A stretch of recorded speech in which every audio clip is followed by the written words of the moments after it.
بسم الله والحمد لله بسم الله والحمد لله وكفى والصلاة والسلام على النبي المصطفى وعلى آله وصحبه الشرفاء أما بعد أيها المستمعين الكرام أحييكم بتحية دار السلام أقول السلام عليكم ورحمة الله وبركاته يا إن شاء الله زاري ما قرب الله صلاة العيدين صلاة العيدين الفطر والأضحى صلاة ሁለቱ ዒዶች ኢንሻአላህ አቀርብላችኋለሁ።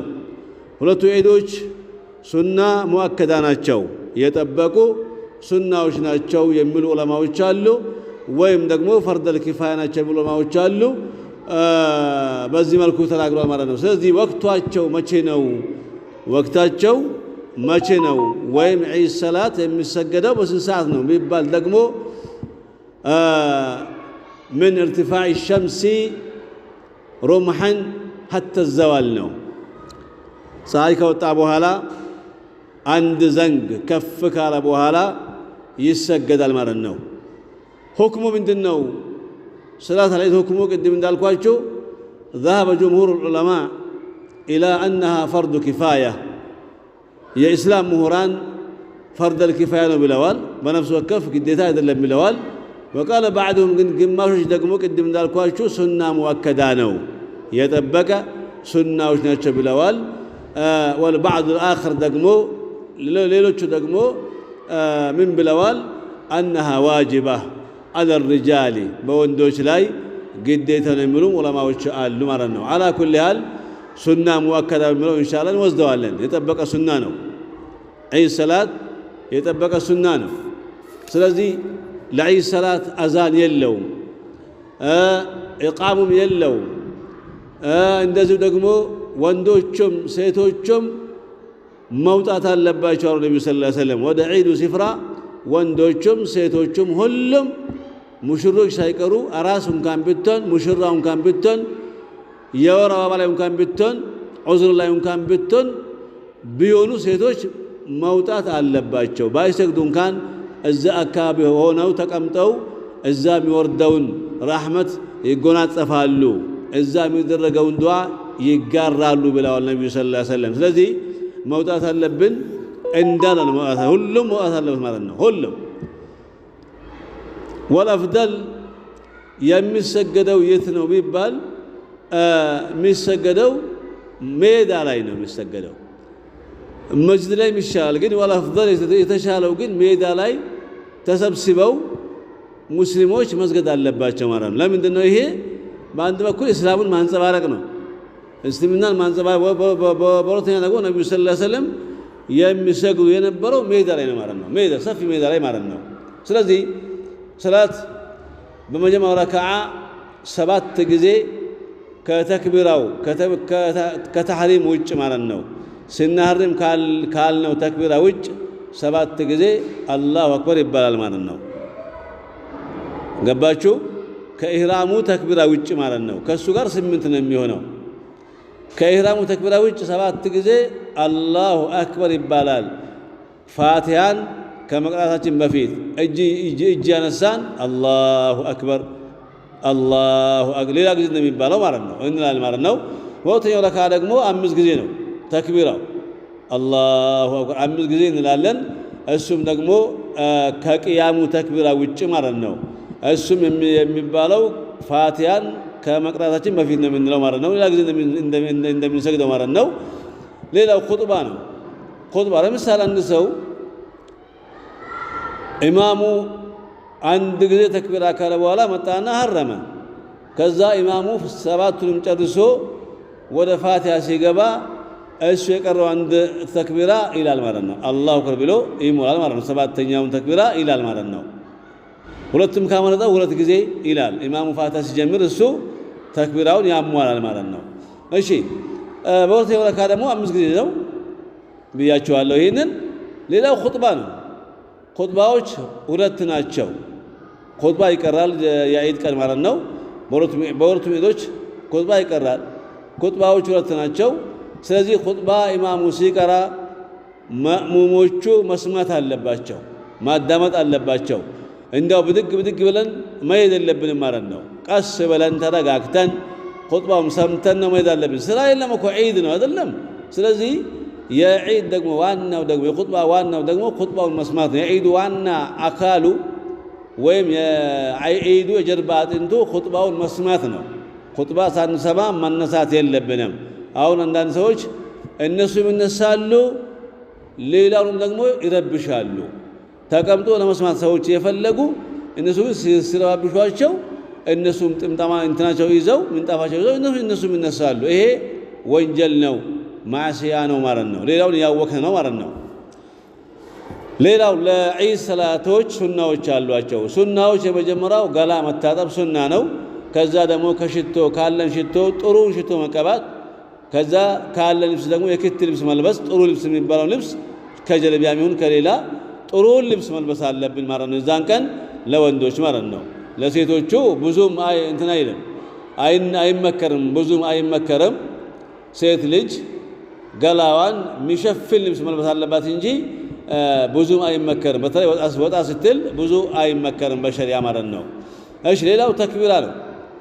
التكبير ተክቢራ የሚጀመረው በዒድ አልፊጥር ከሆነ በረመዳኑ ዒድ ከሆነ ዛሬ ነገ ከሆነ ዒዱ ዛሬ ፀሐይ ከገባበት ሰዓት ጀምሮ ተክቢራ ይጀመራል ማለት ነው። በደንብ አዳምጡኝ።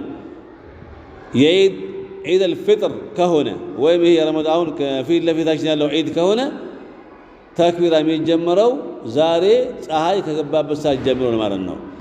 ግን የዛኛው ዒድ ከሆነስ የአረፋ ዒድ ከሆነስ የአረፋ ዒድ ከሆነ ደግሞ የአረፋ ቀን ጠዋት ሱብሒ ላይ ነው የሚጀመረው ማለት ነው። የአረፋ ቀን ሐጃጆቹ አረፋ ሜዳ ላይ በሚቆሙበት ቀን ሱብሒ ላይ ተጀምሮ እስከ 5 ቀን ድረስ ይቆያል ማለት ነው።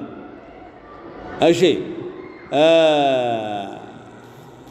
ከዛ አክልና ሾርብ ነው፣ መብላትና መጠጣት።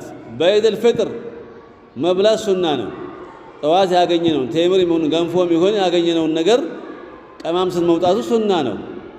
በዚያውን ከፊት ለፊታችን ባለው ዒድ ማለት ነው፣ በረመዳኑ ዒድ ማለት ነው፣ በዒድ አልፊጥር ማለት ነው። በዒድ አልአድሃ ግን በአረፋው ዒድ ግን አይበላም፣ ባዶ ሆድ ነው የሚወጣው።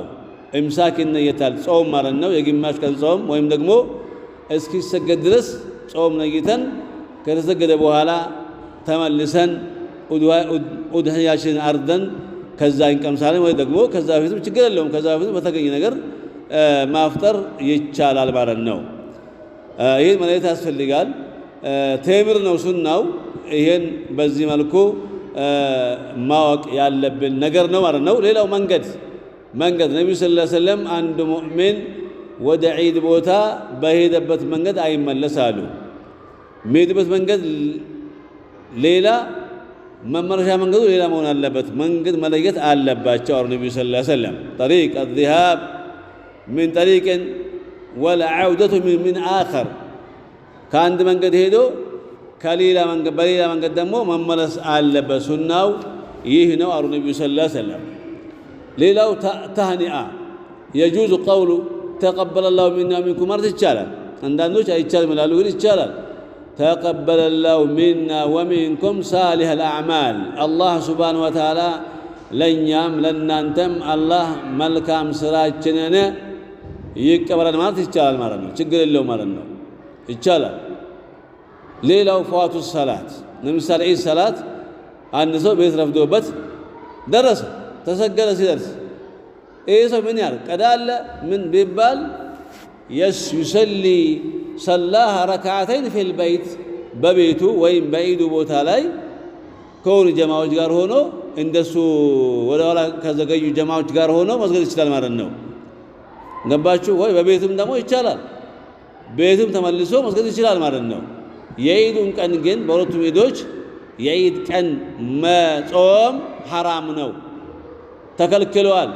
በዒድ ቀን አይጾሙም ማለት ነው። ሌላው ለዒድ ሰላቶች ቀብልያም ይሁን ባዕድያ ሰላት የላቸው፣ ሱና ማለት ነው። ሱና ቀብልያ ቀዳሚ ሱናዎች ወይም ባዕድያ ተከታይ ሱና ይሁን ሱና የላቸው ማለት ነው። አንዳንድ ሰዎች ሄደው ይሰግዳሉ እዛ ቦታ ላይ ልክ ከቤት እንደመጡ እዛ ቦታ ሲደርሱ የሚሰግዱ አሉ። ምን ይሁን ወላሁ አዕለም። ግን የለም ቀብሊያም ሱና ባዕድያም ሱና ቀብሊያም ሱና የለውም ለዒዶች ለሁለቱም የላቸው ማለት ነው። ይህን ነገር በደንብ አድርገን ማወቅ ያስፈልጋል። ሌላው ምንድነው ሴቶቹ ብዙ ጊዜ ዒድ ሲመጣ ይጨናነቃሉ። እንደው ሰኞ የነበረው ሰኞ ከሆነ የሚገመተው የሚታሰበው ማክሰኞ በሆነ ይላሉ። ሊገፉት ይፈልጋሉ ማለት ነው። ምን ያጨናነቃችሁ እናንተ እኮ መጨናነቅ ያለባችሁ ለዒባዳ ነው። ይህ እኮ አላህ ቃል ገብቷል። ስለሚገቡ ስለመጠጡ አላህ ቃል ገብቷል። ያን ቃል አላህ ይሞላል። ማንም ሙላ ሳይለው ይሞላል። አላህ ቃሉን አያጥፍም። አላህ ሱብሓነሁ ወተዓላ አላህ ዘንድ ቃሎች አይታጠፉም ማለት ነው። ለሚገቡ እኛም ሳናስብ አላህ ራሱ ያመቻቸዋል፣ ይመቻቻል፣ ይዘጋጃል ማለት ነው። ስለዚህ እኛ መጨነቅ ያለብን ምንድነው? አሁን የአሽረል አዋኺር ላይ ለይለቱል ቀድርን እንዴት አገኛለሁ? ተሐጁድ ሰላት እንዴት መስገዳለሁ? እንዴት እሰግዳለሁ? ዚክሮች፣ ቁርአን መቅራት፣ ለአኺራ የሚጠቅም ነገር ረመዳን ሳያመልጠን በፊት በቀሩ 3 ቀናቶች ለዚህ መጨነቅ አለብን እንጂ ለሌላው መጨነቅ የለብን። ብዙ ጊዜ ሴቶቹ ረመዳን ላይም ወጥ እየሰሩ ሾርባ የቀቀሉ ምን እያሉ ጊዜያቸው ይገድላሉ። ዚክር አይዘክሩም። ኢላ ማ ረሂመ ረቢ አላህ አዝኖላቸው ወደ መልካም ስራ የመራቸው ሲቀሩ፣ ሌሎች ግን በጣም ይጎዳሉ ማለት ነው። ለምሳሌ ወጥ የተሰራ ዚክር አይዘከርም? አይቻልም? መዘከር ይቻላል። ምላስ ነው የሚዘክረው። ላኢላሃ ኢለላህ አስተግፊሩላህ ሱብሃነላህ የሚለውን ዚክር መዘከር ይቻላል። ወላሂ ሴቶች አሉ ቁርአን ይዘው ማድ ቤት የሚገቡ ሴቶች አሉ። በዛው ይሰራሉ ስራቸው፣ በዛ ሳጅ ደግሞ ይቀራሉ፣ ያበስላሉ፣ በዛው ይቀራሉ፣ የሆነ ሰዓት ይቀራሉ። ምንድነው መቅራት እኮ ልዩ እንትን አለው።